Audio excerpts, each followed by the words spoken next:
My own mother replaced me. Not just emotionally but completely, with her new husband's kids. And it wasn't just a slight.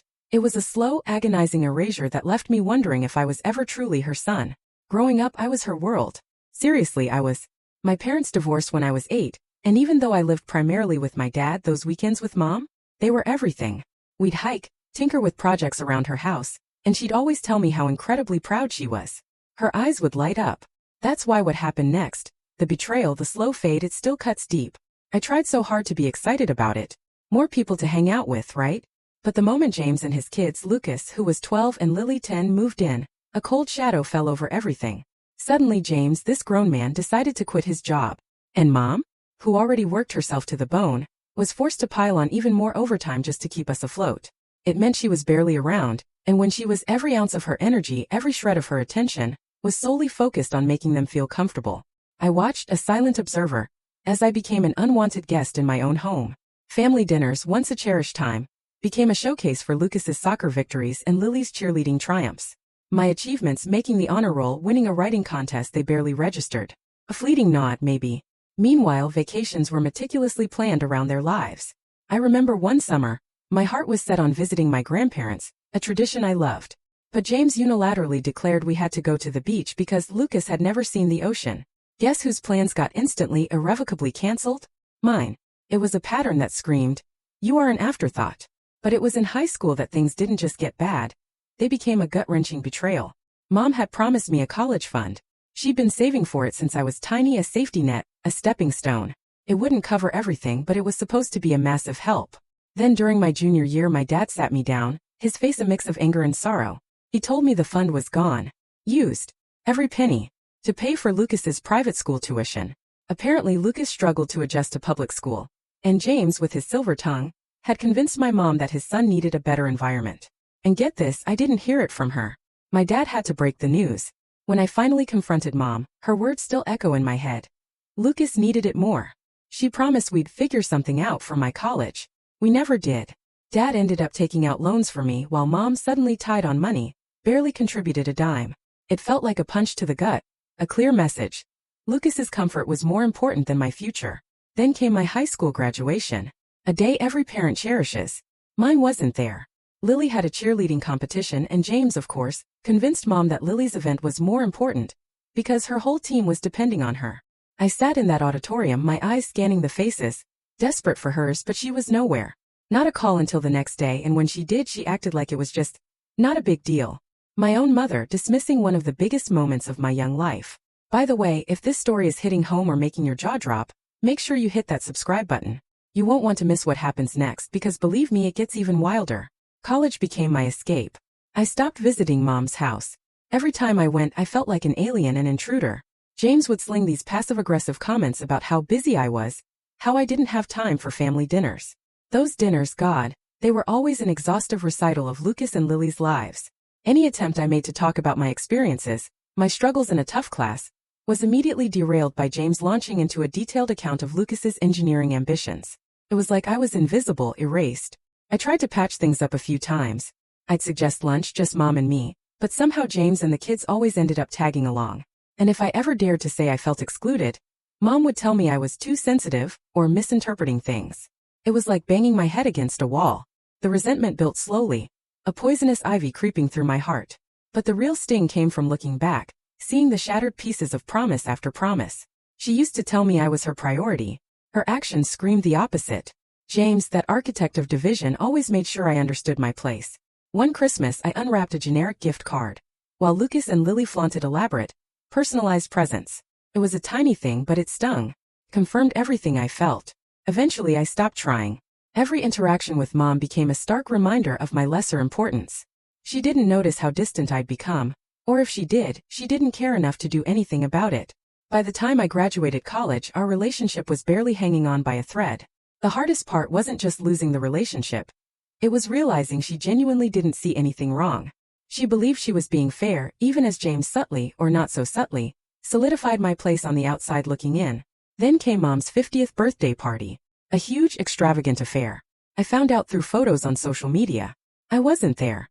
When I called, she tried to brush it off, then blamed James for the guest list. He must have forgotten. Forgotten? For an event so meticulously planned? Told a different story. She promised to make it up, but the call never came. Not long after, Lily got engaged. Again, social media. I didn't even bother calling Mom. I knew the drill. Felt deliberate now.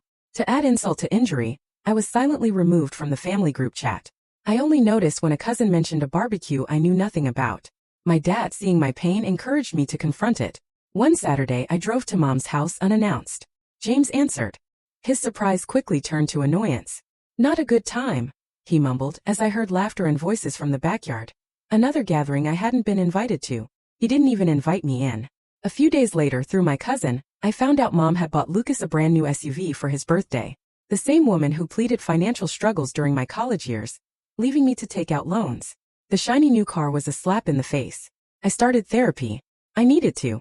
I was carrying a weight, a suffocating blanket of hurt and confusion. My therapist helped me see it clearly. Mom's behavior wasn't accidental. It was a pattern. Every decision a deliberate choice to prioritize them. When I finally found the courage to call her, to lay out years of pain, she didn't listen. She didn't acknowledge. She didn't care.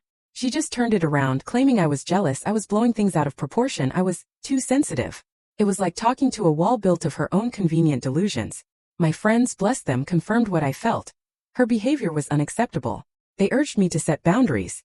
For the first time, I considered what that might even look like. Thanksgiving became the final crumbling straw. She spent it with James's extended family. I wasn't even an afterthought. I wasn't invited. A weak text apology claiming she hadn't realized I'd feel left out. The audacity. Then James called me, his voice dripping with faux concern, accusing me of causing stress for their family. He said I was being unfair to my mom. The sheer nerve of it almost made me laugh. He wasn't trying to fix anything. He just wanted me to shut up and disappear. And that's when it hit me, with the force of a tidal wave. Every single effort I'd made to mend things had been one-sided. My mom wasn't interested in rebuilding. She was comfortable with this twisted dynamic. I was the only one fighting, and I was utterly, completely drained. So I stopped. I told myself I wouldn't reach out again unless she met me halfway. She never did. Days bled into weeks, then months. The silence wasn't just deafening. It was clarifying. With my dad as my unwavering rock, I poured all my energy into building a life where I didn't need her approval. Career, friends, new hobbies. And it paid off. I got a promotion, started feeling like I was finally on solid ground. Of course, James couldn't let it go. Whispers reached me. He was spreading rumors calling me selfish, ungrateful. He painted me as the family destroyer. The irony? It was almost comedic. A cousin confirmed that James had been subtly steering Mom's decisions for years, pushing her to focus on his kids for stability. I guess that stability didn't extend to me. My therapist helped me write a letter to Mom, not for her but for me. A way to articulate everything without the pressure of an immediate response. I detailed every slight, every broken promise, every instance where I felt invisible. I poured my heart onto those pages, and when I was done I held on to it. I wasn't sure if I'd ever send it. Then Lily's wedding invitation arrived. Generic. An afterthought. I didn't go. Mom called fuming, accusing me of being petty and selfish, demanding I keep the peace. But I wasn't going to be her pawn anymore. I wasn't welcome. And James? He took to social media, a passive-aggressive rant about ungrateful family members. I leaned on my friends, my therapist. They reminded me, setting boundaries isn't selfish, it's self-preservation. This time I didn't just feel done. I was done. Done tolerating the disrespect. Done trying to prove my worth. If they wanted me to be the villain, fine. I wasn't going to waste another second of my life trying to change their narrative. I decided it was time for one last face-to-face. Just me and Mom. No James. I needed closure, not reconciliation. We met at a quiet cafe. I didn't waste a second. I laid it all out.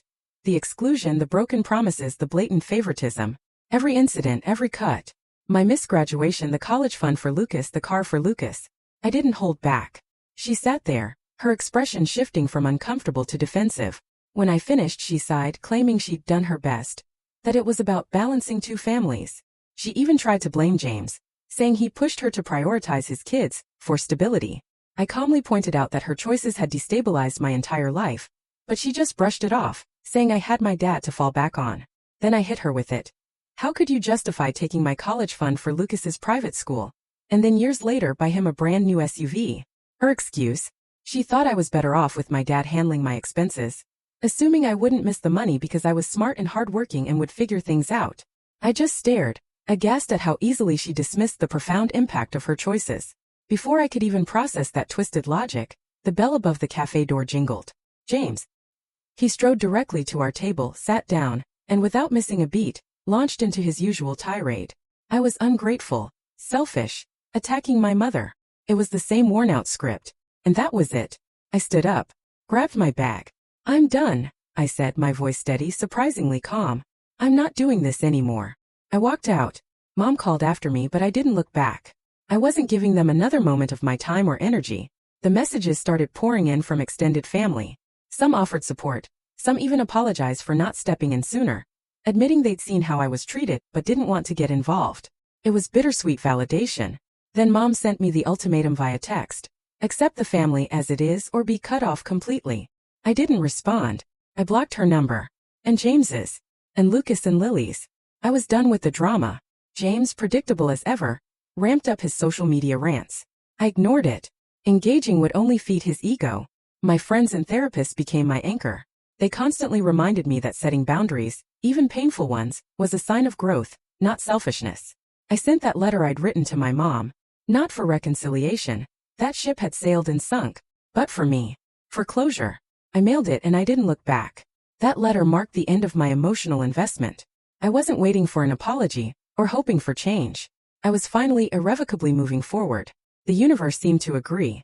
My company offered me a transfer to a new city, a blank slate. I grabbed it. Moving was the best decision I ever made. New city, new friends, new hobbies, a promotion at work. For the first time, I was building a life entirely for me. My dad, my constant champion, flew out to visit, celebrating my successes. He looked at me beaming and said, "You're not just surviving, son. You're thriving." My therapist eventually told me I didn't need regular sessions anymore. I'd built my own resilience. It was a huge milestone. I even donated an old keepsake from my mom, a small sentimental item I'd clung to for years. Letting it go was symbolic. It was releasing the last bit of emotional baggage. It was freeing. An unexpected message came from one of James's extended family members, apologizing for not supporting me sooner, saying many had seen through his manipulation for years. It was a small gesture, but it meant the world, knowing I wasn't crazy. I even started dating someone new, someone who respects my boundaries, who sees me. For the first time, I'm building a future that isn't overshadowed by the weight of my past. This isn't the ending I imagined as a child, but it's the one I desperately needed. I am whole. I am free. And I am finally living my own story. Looking back, the pain was immense, but the strength I found, that's my true inheritance.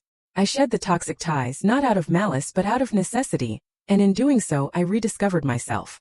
Now I'm building a life that's entirely my own, filled with people who truly value me.